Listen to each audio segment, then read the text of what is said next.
Assalomu alaykum. Toshkent shahrida markazda qulay sharoitda bunyod etilgan bir uy haqida hikoya qilmoqchiman. 4,5 sotixga qurilgan va hamma sharoiti bor. Ishonasizmi? Xonasi ham, yozgi oshxona-yu va hovuz ham mana shu 4,5 sotixni o'z bag'riga olgan.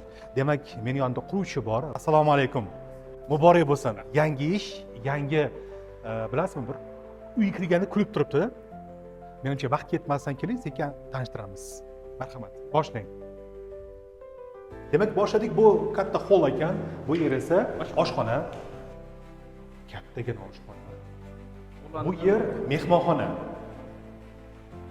Menimcha mehmonlarni 30 tasi, 40 tasi bemalol sig'adi.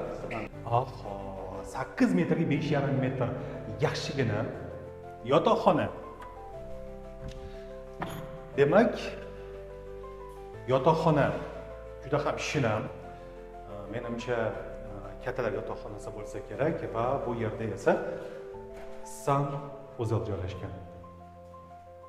Bu yerda esa umumiy sanuzel joylashgan.